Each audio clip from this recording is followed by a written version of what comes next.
Folia să știți că încă persistă, nu o dau jos la cât a costat. Dați că vreau să vă arăt un brad, să vedeți cât de frumos este, cel mai colorat de aici. Aici pe dreapta lucrez eu, doar atât vă arăt. Mai multe, nu vă mai spun. Au 3 săptămâni de când nu le-au luat de aici de pe jos. S-a făcut mocirlă, tot praful ăsta și... Ăsta este de acum 5 ani, ăsta este poza făcută acum o lună și ceva.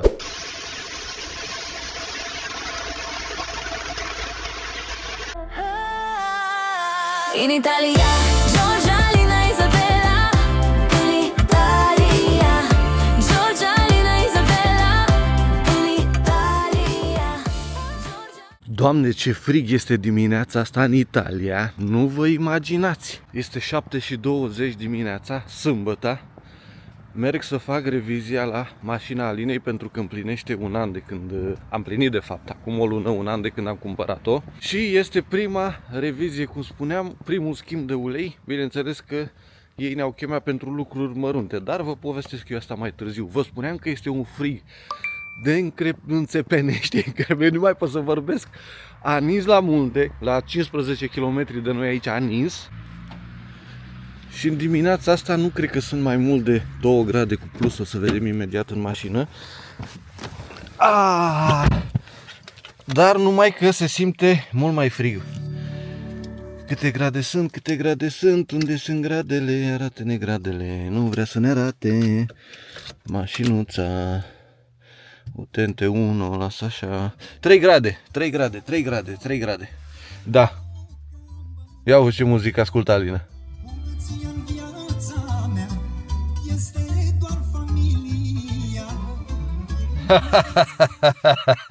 Se vede că o luăm către 50 de ani după muzica care o ascultăm.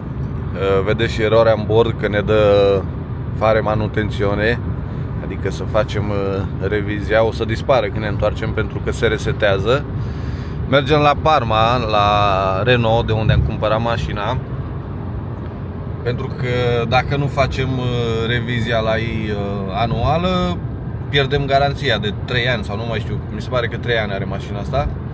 Și pierdem garanția la motor, la cutia de viteze, la ce mai are partea electronică, că caroseria nu intră, din câte știu eu. Bine, pot să o adaug separat, un casco și așa mai departe. Sper să ajung la timp, că am plecat la 7:20, iar eu am programarea la 8, să înțeleg că sunt primul dacă este ora 8. Și sper să ajung în timp, că până la Parma avem 40 de kilometri de făcut. Alina nu e cu mine, că merge la muncă, lucrează, este weekendul ei care lucrează și bineînțeles că o să ducă cu mașina mea, cu Fordul. Izabela nu se duce la școală fiind sâmbătă, dar mai târziu, nu mai știu exact la ce oră, merge cu colegii la biblioteca aici în oraș, pentru că au ceva de studiat, de făcut în grup, ceva pentru la școală oricum, nu știu exact să vă spun, dar ne relatează ea mai târziu când ne vom întoarce.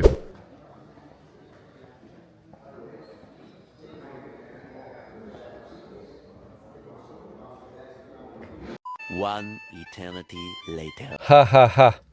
O folie pe volan, o hârtie jos și un sac de plastic pe scaun. A costat 330 de euro.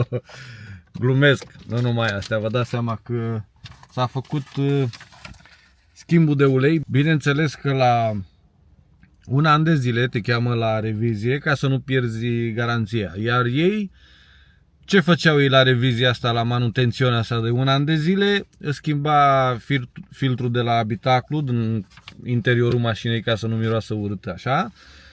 Și o revizie generală, adică să verifice frânele, să vadă dacă ai erori, dacă e totul în regulă. Bineînțeles că eu opțional am ales să-i schimb și uleiul, chiar dacă mașina are 9548 de kilometri în momentul de față. Uitați aici. Am ales să schimb uleiul pentru că ei vroiau să-l schimbe la 30.000 prima dată. Așa că am schimbat și uleiul și în total a fost un cost de 350 de euro și astea sunt toate serviciile ce le-au făcut. Uleiul 104 euro, bineînțeles că intră vreo 3 litri și ceva și restul mai citiți voi pe aici ce au mai scris ei.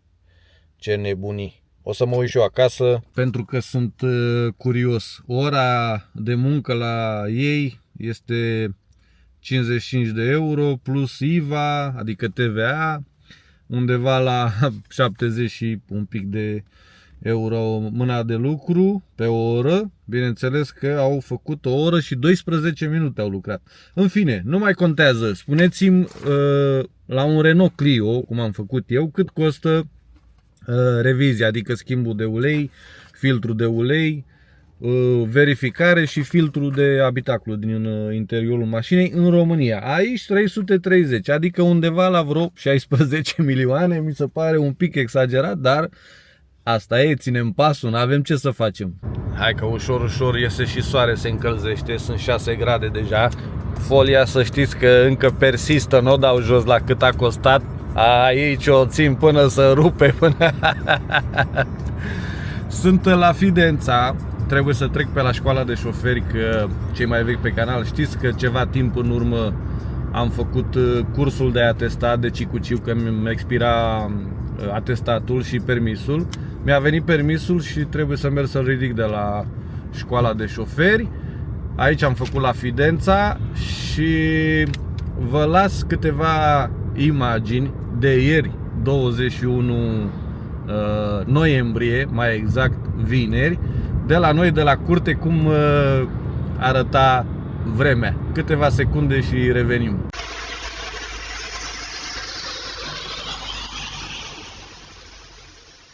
Pe cameră, nu știu dacă se prinde. Mai este un pic de zăpadă pe vârfuri. Ați văzut? Și la curte a nins, dar așa pentru, nu știu, cred că a dat vreo jumătate de oră și după aia 2 ore a ținut-o, cât a fost mai rece și s-a topit repede, s-a dus.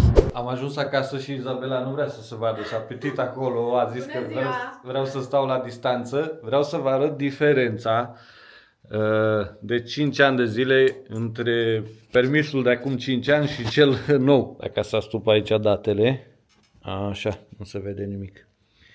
Asta este de acum 5 ani, ăsta este poza făcută acum o lună și ceva, cel mai recent. Unde arăta mai bine? Aici, parcă arăta mai bătrân acum 5 ani decât acum. Ca și costuri, 300 de euro a fost cursul de renovare de cicuci, adică de atestatul de marfă, iar 125 a fost preschimbarea de permis și cu cicuciul în total. Deci 425 de euro. O grămadă de cașcaval. S-a făcut seară într-un final și n-am mai vorbit nimic cu voi. Am făcut și întuneric în casă. Izabela după amiază a fost la bibliotecă, cum v-am spus de dimineață, că o să meargă cu colegii. Ce ați avut de făcut acolo? A trebuit să terminăm practic un proiect, dar nu l-am terminat încă. Da? Dar cred că o să terminăm la școală. Dar despre și ce era vorba în proiect? Era la religie despre amiciția și trebuia Da? să facem cu poze, să scriem... Adică despre prietenie. Cum Da. ar veni. Așa. Și trebuia să punem poze, trebuia să scriem cuvinte care înseamnă pentru noi amiciție, Care prietenie. semnifică prietenia, da. Și am și învățat la istorie că peste o săptămână avem test. Da, bravo. Acum seara am fost un pic la cumpărături. N-am mai filmat nimic în magazin, oricum n-aveam ce să vă arătăm pe la rafturi așa mare lucru. O să vă arătăm ce am luat de la magazin. Hai să le punem în bucătărie. Hai să văd dacă... hai că pot să le iau eu. Pentru că mâine, hai să aprindem lumina, mâine pe live Izabela vrea să facă, Da. Adică mâine este duminică și o să facem live, asta nu v-am spus-o. Dacă nu ați văzut live-ul, mergeți să-l vedeți, că sigur este ceva interesant. Vrea să facă cinnamon rolls. Cinnamon rolls. Cu accent, cu virgulă, cu punct, cu dalea, cu nu știu ce. Stai un pic că vreau să-mi aprind lumina aici la bucătărie ca să am mai multă culoare, domne, așa și eu, să fiu mai colorat, domne. Așa, și am luat, fiți atenți, știți că povestea cu mașina de cafea, cafeaua de la Cremona, de la magazinul de cafea, unde o prăjește săptămânal, în fine, nu m-a dat pe spate, adică n-a fost ceva avea o amestecătură de 5 feluri de cafea moca din 5 stări diferite, în fine, știți povestea, n-a fost ceva wow. Acum, lângă noi aici, la câțiva kilometri, este fabrica de la Muzetti de cafea și am luat 250 de grame Gold Cuve. Asta zice că are un pic de tentă de aromă de ciocolată. Era 33 de euro kilogramul. Și am mai luat și Rosa, care este amestec de Arabica, 50% Arabica, 50% Robusta. Eu vreau normal numai Robusta, să iau să încerc că e mai corpoasă așa, mai densă cum ar veni, cafeaua și mai cremoasă. În fine, n-am găsit decât așa asta Rosa, care e 24 de euro kilogramul. Am luat 250 din asta, 250 din asta să încercăm. Mai avem ceva cafea, 3-4 cafele, după care o să... Da, care nu m-a dat pe spate. Pornește și centrala, că este 7:30. Un frig afară, au dat și cu sare pe stradă, când seara asta se anunță cu minus. Hai, dragă, scoate-ne de aici. Fiți atenți, care sunteți prin Italia, napolitanele Tre Marie, până acum, nu știu, e prima dată când le văd la supermarket. Până acum le găseam numai la acele tonomate, la machinetele acelea, unde găsești un corn, o napolitană mai micuț așa, cafele, apă, suc la doză, în fine. Cele mai bune, astea cu stracciatella, deci care sunteți în Italia, încercați-le, că e top. Astea cu alune și cu cacao, nu știu ce să zic, că nu le-am încercat. Eu nici pe una, nici pe alta n-am încercat niciodată. Dar astea o să-mi spuneți după aia, dacă o să le încercați la comentarii vreodată, cum sunt napolitanele de la Tre Marie. Zucchero avelo, adică zahăr vanilat, că... Bine, asta e zahăr pudră. Da, că zahăr vanilat e la vanilinilato, cum se spune, că nu mai numele. Vaniliato, bun. Așa, o pâine din asta feliată, că mai mănâncă Izabela la sandvișuri. Mi-am luat eu grăsime, că mănânc dimineața. Exact, la cafeluță. Și torinezi. Da. Ți-ai luat tu șervețele. Astea îmi trebuie mie la camion. Mai mi-am luat încă... Nu sunt grăsime, sunt, nu știu cum să zic, crostini. Da, ca pâine prăjită, așa. Da, e foarte bună astea. În special caznecurile. Șocco. Asta e un fel de corn cu unt, așa. Da, croissant. Șocco se cheamă aici, un croissant cu unt. Niște salam. Salam piacentino și asta este ceva veneto. Ventricina. Ventricina e picant. Așa. Am luat eu o revistă de la aia. Așa. A, să te uiți la oferte tu, da, păi mă gândeam eu că... Philadelphia, tot pentru cinnamon rolls. Da, pentru rețeta ta de mâine. Da. Paprika. Asta ne trebuia în casă, că nu știu cât mai aveam. Canela, adică că-ți trebuie ție scorțișoară. Adică cinnamon. Cinnamon înseamnă scorțișoară. Da. De-aia se cheamă. Cinnamon rolls, adică scorțișoară ruladă, da. Gen așa. Zahăr brun, tot pentru rețeta asta îmi trebuie. Da. Mozzarella. Da. Mam mi-a zis că vrea kaki. Preferatele ei, Da. știți că eu nu mă omor, dar ei îi place, e fructul ei preferat, ca să zic așa, de toamnă-iarnă. Eu cu Izabela, tu îți plac? Nu-ți plac Dar așa? că este o poveste cu ele. Știi care vreau să zic? Nu. Dacă, cu semințele. Da. Dacă găsești, dar e foarte greu să găsești sâmburi în ele. Dacă îl tăiați pe jumate, poate să aibă furculiță, cuțit sau linguriță. Sâmburii sunt de dimensiune mică, așa ca și cei de la, cum le spune la mandorile în română? Că De migdală. De migdală. Ca sâmburi de migdală, numai că au coaja ca sâmburile de caisă, să zic. Da, și când îl spargi în două, se vede ca o furculiță, o linguriță sau un cuțit. Da, și zice că dacă e lingură sau linguriță, în fine, o să fie cu zăpadă iarna. Multă zăpadă în iarnă. Dacă e furculiță, gen o să fie mite, nu știu cum să zic, invernul mite. Adică mai uscat, așa, mai, da? Și cuțit? dacă e cuțit, foarte frig, ger, așa. Ger, da, tăios. Da, până acum n-am găsit. Niciodată, de niciun sâmbure, n-ai găsit niciun sâmbure. Extract de vanilie, tot pentru rețetă. Da. Asiago. Brânză. Da. Încă cașcaval, este provo ăla. O provolone. E provolone. Drojdie, tot pentru cinnamon rolls. Vabbè, încă o Philadelphia. O să le băgăm la frigider. După că e cald aici. Unt, că trebuie la rețetă. Lapte, tot pentru rețetă, că în rest noi nu prea... Și am luat lapte de aici de lângă noi. Valtrebia, da, este aproape aici lângă noi de unde este produs. Și mandarine sau clementine? Nu, clementine sunt. Eu am avut poftă de astea. Da. Păi oricum acum e sezonul clementinelor, mai târziu, mai în primăvară nu mai sunt și care apar prima înainte, adică prin octombrie, nu prea sunt ele așa strălucite. Astea de noiembrie-decembrie sunt mai bune. Așa, pâine, asta arată foarte bine. Am luat o pâine Casareccio de casă, făcută în casă, cum se-am spune, dar sănătoasă oricum nu e nicio pâine. Nu că asta o să o măcinez, așa zice și română. Da, să o macini. Și o să presar un pic tot așa. Pe deasupra, la final. Nu, înăuntru. În interior? Da. Asta o să vedeți pe live. Stați aproape că mâine, adică uitați-vă la live-ul de duminică să vedem ce iese, dacă e De data asta eu gătesc. capabilă. Data trecută pe live am gătit eu, acum gătește Izabela.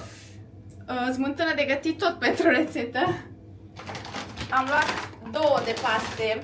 Asta, marca asta ne place foarte mult, am descoperit. Și sunt bune așa că sunt mai, cum să zic la eu, gustul și că sunt făcute de casă. Nu ceva, știu da, cum să ca zic. și cum cele făcute în casă așa, Da. și foarte gustoase. Noi nu luăm forma asta de obicei, dar n-am găsit-o. Nu mai avea forma care vreau noi să o luăm, dar am luat așa, în fine.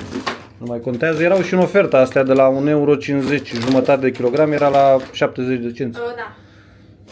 Așa, o pâine feliată, campagnola. Pâine țărănească, cum ar veni, dar încercăm să vedem cum este, bineînțeles tot pentru sandwich, că mai face Izabela. Am luat biscuiți pentru mam, ăștia sunt integrali. Nu au zahăr, Da, și granul saracen. da. Așa. Și am găsit, legat de napolitanele Tre Marie, am găsit și biscuiți, că până acum nu-i vedeam. E o gamă care a apărut târziu în supermarketuri. Știi ce am mai văzut eu la Ăștia o să machinete? fie sigur super buni. Și ăștia eu zic. Da, nu știu, acum vedem. Știi ce am mai văzut la machinete? Deci cred, nu vreau să zic ceva greșit. La tonomate, ca să cred înțeleagă că, lumea, da? La Tremori, cred că are și croissant. Tremori, da, dar nu e, asta e mai bun Tre Marie. Deci când o să mănânci din napolitane, că hai să Izabela vedem. încă n-a gustat din N-am gustat. acele napolitane cu stracciatella, sunt top. Ok. Banane. Banane. Orez. Asta e cel mai bun orez, basmati. Deci cel mai bun basmati care l-am găsit eu până acum și ne place, e cu bobul lung așa subțire și se umflă frumos așa și gustos de altfel. Asta e. Deci din punctul nostru de vedere e top. Și are, cât are? Că nu știu dacă are 1 kg. 1 kg e 3 euro, 2,99 €. Nu e scump. Da, eu îl mănânc de obicei la prânz, îl mănânc ori cu cașcaval, ori pun somon și un pic de sos de soia și îmi place foarte mult. Da, dar chiar e bun și mie îmi place. Așa, și ultima chestie, tot pentru rețeta mea, am luat făină. Dar nu pentru rizo să faci un orez cum ar veni, pilav sau e Da. doar de mâncat așa ca și garnitură cum ar veni. Făină tot pentru rețetă, de la Caputo este special Pentru dulciuri. croissante, da. Da, pentru dulciuri. Așa că ar trebui să-ți iasă ceea ce trebuie. Da. Și Da? cam atât. Bun. Izabela pregătește toate cele de băgat în frigider, se ocupă ea acolo. Alina este la muncă, cum am spus dimineața, este weekendul lui care lucrează. Așa că noi o să ne vedem mâine în formulă completă. The next day. Miros de fum. Fum și gel. Se vede frumos afară, un pic de soare așa, dar e un frig de mamă. Da. Tocmai ce am terminat live-ul.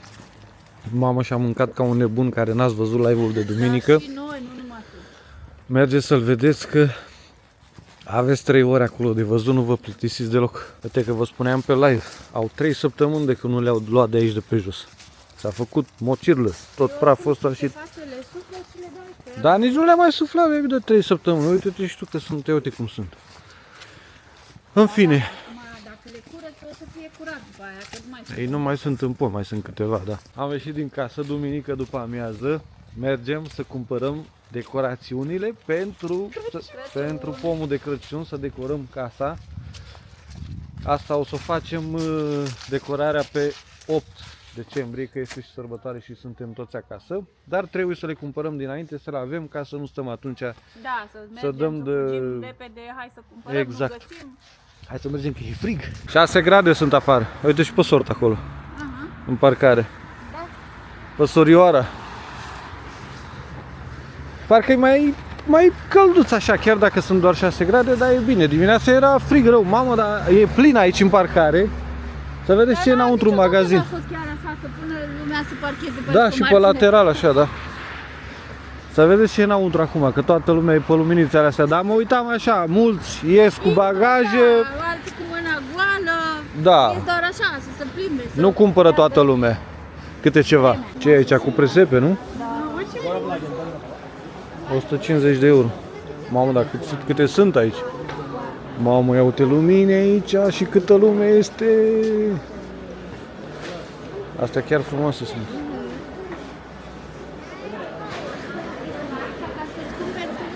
Astea să ți le faci, da, ca întotdeauna. Îți iei cutii și îți iei fel și fel de animații din astea să ți le faci, da. Da, sunt simple așa. Frumoase, da. Vezi că sunt pe curent, de exemplu, asta face ceva, cred că. Care sunt cu lumini, care fără lumini, care, na. Da, asta toate. Vezi cu... Da, asta e să pui paharul pe ele, da. Pui cana, da. Cană, paharul, ce e fierbinte, da. Dar frumoasă, uite și rodie de plastic. Dar chiar mișto, frumoasă, uite ce frumos se vede. Anul ăsta să știi că mai frumos față de... Da, și au făcut plin, foarte mult colorat așa. Mișto, uite și masa asta așa cum se vede, plină. Da, și asta așa se servește în ea, tăvița. Asta vreau să iau, să Ce? punem pe masă. Păi și poți să ții, că uite e 10 euro. Să punem în sufragerie pe masă, când nu o să mai fie vaza aia sau eu știu, nu? Să pui fructe sau ce să pui? E frumos ăla, da. Asta tot pentru să pui... Pahar, cană, da, fierbinte, ceva. Da, tot pentru... Dar e prea mare, ce punem noi în asta? Că e imensă. Mamă, dar câtă lume e, fii atent. E full. Da, seamănă cu tine. Ia uite-te la mine. Dați că vreau să vă arăt un brad, să vedeți cât de frumos este, cel mai colorat de aici. Unde e? Aici, în dreapta. Ia uite-l ce frumos e, fiți atent. Și cu baloanele astea așa. Mamă, dar câte culori are pe el. Dar și bradul ăsta. Asta așa colorat, A? ca o gadea, așa cum te... Frumos rău de tot. Anul ăsta îți ia ochii, așa nici S-au nu știi la ce să depășit te uiți. Și asta e frumos. cu decorațiunile astea, chiar frumos. Și au și prețuri bune, acceptabile. Uite și ăsta așa, alb cu auriu. E frumos, da. Acum trebuie să vă decideți centrotavolul de care vă luați, astea pe masă. E ăsta așa cu 3 lumânări, e ăsta în formă de stea, așa. Astea rotunde, așa, știi? Ăsta e singur, așa, uite. Mie nu-mi place. Știi de ce? Mm. Că vreau lumânare, dar ea nu ajută să pun. Vrea să pună lumânări înalte, baby. Dar alea nu stă, tati, subțiri înalte. Trebuie să pui lumânări din astea groase, așa. Dar pe asta nu ai cum să pui lumânare înaltă. Da, aia subțire înaltă, tati, n-ai cum să pui. Și asta, și asta. Uite și alea, sau dacă nu, uite, ia-ți una din asta, așa, în formă de stea. Să luăm una așa? Păi, Și ce... punem o lumânare mai groasă, așa, din asta, mai sănătoasă, tati. Pe asta da, pe asta intră aici. Păi și astea are de intrat, dar nu, ea vrea din aia subțire înaltă de 20-30 centimetri. Bine, Ai înțeles la ce mă refer? Da, am înțeles acum. luăm așa. Hai, așa sau dacă nu, uite rotundă, uite și asta e frumoasă, așa. Uite, sunt astea în cutii la 8 euro, așa. Care pui și pui tot așa lumânare rotundă, tati. Mi se pare că e prea închis așa, n-are Nu are culoare? roșie așa sau ceva. Nu e că ea vrea așa, baby, cu să fie mai colorat. Păi, așa e mai frumos, are dreptate. Și asta e de coroniță de pus la ușă undeva. Da. Hai, că cred că luăm așa până la urmă. Uite și astea îmi plac mie, sunt frumoase. Știi unde se potrivește ăsta? La noi pe scară, acolo la curte, știi, la bloc. În sufragerie, așa în colț, acolo lângă scară. Mare, așa frumos. E 250 unul din ăsta. Da. Ăsta e 200, decât că e un pic mai mic, cu câțiva centimetri, nu e chiar mic.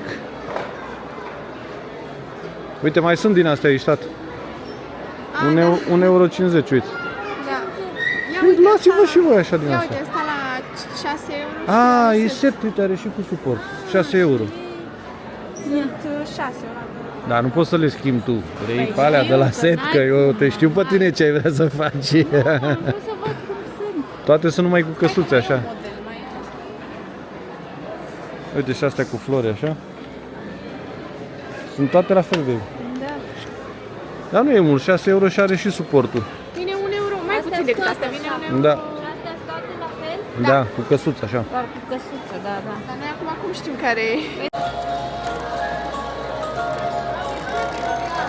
Noi am umplut coșul, gata, și a luat Izabela și hârtie pentru ce vrea ea să decoreze, am luat și câteva globuri și ce mai trebuie, dar nu o să vă arătăm acum, că n-are rost. Când o să decorăm casa, atunci vă arătăm tot ce am luat. Acum suntem curios să vedem cât facem, că ieftine, că 5 euro, că 10...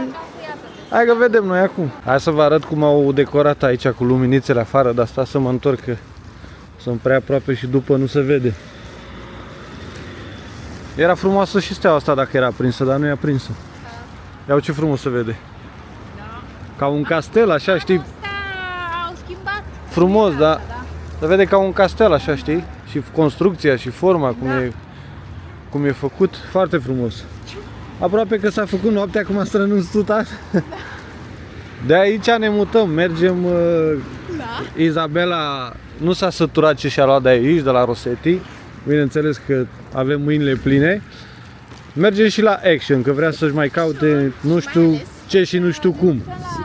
A? Pentru să luăm lumânări. Da, Lumânări, da. Acolo găsim mai multe. Bine, și aici avea lumânări, dar numai că în aglomerația care era, trebuia să mai pierdem o jumătate de oră pentru 3 lumânări. Și mai ne trebuie niște fundițe ca să decorăm ghirlanda asta. Și... Da, și mergem la Action și s-a deschis și unul lângă noi. Mai aproape, da, nu chiar lângă noi, e vreo 30 ceva de kilometri. Eu ce circulație pe național. Da, chiar rece, da. Ia să vedem câte grade arată. Am venit la 6 și acum sunt 4. Plecând de la Rosetti, să vă dau așa un sneak peek, cum zic ăștia în engleză. Aici pe dreapta lucrez eu, doar atât vă arăt. Mai multe, nu vă mai spun. Mamă, dar nici nu mă văd aici ce întuneric în mașină. Aprinde și tu luminile. Ai apăsat pe sus. N-are nimic, pe SOS, nu SOS. Asta ca să se activeze, tati, trebuie să stai vreo 7 secunde apăsat ca să meargă telefonata, chemata, să meargă către astea de urgență la 112. Așa că la pești odată, din greșeală, nu se întâmplă nimic, trebuie să ții mai mult activat, apăsat. Vreo 7 secunde din câte știu eu. Așa că aici lucrez. Am 8 km de acasă și până aici. Atât vă spun. Nici nu ne-am trezit bine dimineața la 8, cât am stat cu voi pe live, până am mâncat, am stat o oră după ce am închis, ne-am odihnit, am venit la un magazin, 2, s-a întunecat, zici că trece ziua așa, ca apa, cum vine vorba aia. E 6 ceasul, bine, îți dă senzația asta nașpa că e întuneric, că târziu nu e, dar nu știu, oricum e aiurea. Unde e coadă? La căsuța acolo. Da, e o căsuță care vinde, cine știe, cred că ceva, ciocolată caldă, vreun ceai sau clătite ceva. Ceva de genul în colț acolo. Tigota, supermarket ins, ăsta tot timpul e gol. De câte ori am venit, numai gol l-am văzut. Și Pepco. Și noi mergem aici, la Action. Căutăm lumânări. Asta e singura cutie. Da. Eu. Asta cred că sunt bune pentru suportora care le-am luat noi. Ia uite, mă. Da. Eu Da. zic că și astea vin. Nu, sunt o să luăm una și din aia, dar sunt groase. Vreau să vă arăt altă invenție. Borcan cu rezervă de lumânări. Și când ai nevoie, îl desfaci, scoți lumânare de aici și o bagi aici în capă, știi? Ca să nu... Dar și nu, sub... luăm una mai închisă, mă. Aia mă rog așa. Și suport și știi, ingenios și să depozitezi. Și e 1,48 euro. Dar asta nu trebuia să aibă 4. Nu mai are decât 3. Păi da, costă 1,50 era. Cred, da, e redusă. Lasă că o luăm așa, că oricum noi avem 3 acolo în suportul ăla, știi? Și ia și una din aia să vedem. Ok. Dacă merge ca măsură, știi? Și pe urmă mai cumpărăm până atunci, că mai e până... Asta e din alea. Nu, astea sunt lungi așa. Până vine... Am luat pentru aia care am luat atunci de aici, nu? care Da, pune avem. centru, Da. Aia pentru fundiță, zici tu. Am luat. Da, și astea sunt frumoase. Da. Și astea sunt frumoase din sare. Suporță și așa ca să pui din asta mai groasă, da. Chiar frumos. Hai să vedem ce are pe la Crăciun, pe aici, pe la decorațiuni.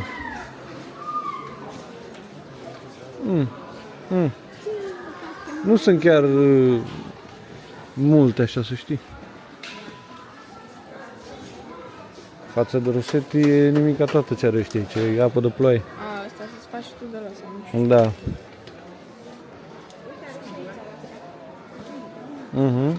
7 euro, 8 euro. Și câți metri are? 2,70 m, mai ieftin am luat-o noi. Uite aici globuri. Și ce-ți mai trebuie să ții?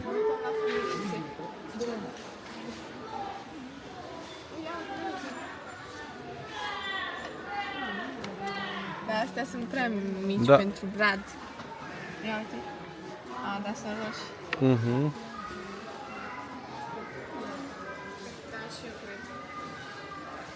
Aici am mai Ce? faine un pic. Ca culoare. Asta vrei să ții așa roz? Of. Sunt sparte, sunt la mama lor. Trebuie să ne uităm la unele mai bune, mai serioase. Am zis noi că poate găsim multe și aici, dar nu prea. E pe sărăcie așa. E haos total. Gata, m-am săturat de magazinele astea și de Action și de toate alea, aceleași lucruri ca de obicei. Nu mai, gata, m-am săturat de cheltui bani. Am ajuns acasă. Ne pregătim pentru ziua de mâine, că suntem la munculiță. Ce vă uitați? Ce nu vă convine? Să iau geaca de aici, să eu pun acolo cu omeraș. Și tu? Sfântul Sisoie? Ce să zic? Ce stai? Ce nu-ți convine? Am cumpărat chestii de Crăciun. Da? Nu le arătăm că v-am zis, o să vedeți pe vlog când decorăm casa pe 8 decembrie, că e mai frumos. Așa, am luat de la Action, ca să zic că vă arăt ceva, o față de masă. Față de masă așa verde. Ca să punem pe masa noastră aici. Da, la Crăciun. N-am avut verde niciodată. Roșii am avut. Anul trecut am luat una albă și aveam centru tavă ceva cu roșu și cu... Da, Și acum am zis să schimb. să luăm verde, Să da. iau verde. Că normal așa se poartă de Crăciun, roșu, verde, da. N-am avut niciodată. Exact, am zis să luăm așa. Tu ce ți-ai mai luat aici? Hai, astea de la Action puteți să le arătați Ok. dacă vreți, hai. Deci, o pereche de, adică două perechi de fapt de ciorap, da, din ăștia Dar mari, de ce așa. sunt? Mai groși așa. Da, de casă, nu A, sunt de de casă, că așa nu știu, Da. la încălțăminte, nu știu dacă poți să te încalți cu ei. Așa. Adică dacă ți intră piciorul. Nu intră în încălțământ. Ia să probăm aia. Păi, Vezi unde este. Așa. Și am mai luat una, ca să vedem asta care am zis Asta eu. da, știu și să vedem dacă... Asta nu Acum cred și că eu zic intră, că cred nu că e mai la intră. limita asta. nu intră. Aia. Ce ți-am zis? Vezi? Ba, Eu am asta știut. așa, No, da, e mai nu frumos. intră. Ia de mami una de aia. Astea intră. Și la fix că au fost decât 3 și ultima cutie. Ia. Uite, Ia perfect. Mamă, Vezi? Așa vezi, trebuie. dacă erau roșii. Gata, hai două de era aici. mai Hai, frumos. hai. Gata, n-ați văzut nimic. Asta este pentru mașina de cafea. Ca să șterg mereu portafiltru. Am luat șervețele de nas. Da. Mi-am luat eu niște bustiere. Așa.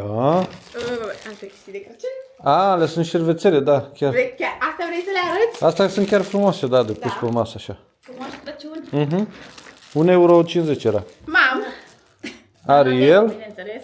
da. Și ultima chestie tot pentru mine. A, și ți-ai mai luat o pereche de colanți. Dar în rest, oricum, multă dezordine în magazin. Nu mi-a plăcut. Toate haotice, așa. Bine că și oamenii sunt dezordonați, că le ia și nu le mai pune de unde au fost. Haideți să vă arăt rezultatul Izabelei, să vi-l arăt și pe vlog, care n-ați văzut live-ul de duminică. Să vă arăt... Asta s-a prind lumina. Vrei să te filmezi eu? Nu, Ok. că n-am ce să... Eu îți arăt prăjitura care ai făcut-o tu. Ok. Imediat întorc camera. Să-ți arăt aici ce bravură ai făcut, să te laud, dragă. Ia uitați ce bine arată. Mamă, dar s-a închigat ea. Păi așa face tati când se răcește. Așa mare? Păi da, îți dai seama că nu se întărește. Ăsta este rezultatul lui Izabelei la Cinnamon Rolls. Iar acum urmează să ne îmbăiem, să ne schimbăm de somn, că mâine, cum am spus, începe o nouă săptămână, o nouă zi de muncă. Așa că nu ne rămâne decât să ne luăm la revedere de la voi pe acest vlog. Vă mulțumim că ne urmăriți de fiecare dată cu mare atenție și ne faceți urări din ce în ce cele mai frumoase. Puneți și voi un like dacă v-a plăcut vlogul, abonați-vă la canal, că știți că avem o problemă și noi să ajungem la 10.000. Numai că este foarte dificil, foarte dificil. Poate nu facem ceva bine, nu știu care e treaba, dar nu ajungem și noi mai repede la 10.000 de abonați pe acest canal de YouTube. Încă o dată, vă mulțumim că sunteți alături de noi, puneți un like, abonați-vă și până data viitoare vă țuc de nu vă vedeți. Pa! Ciao! Pa!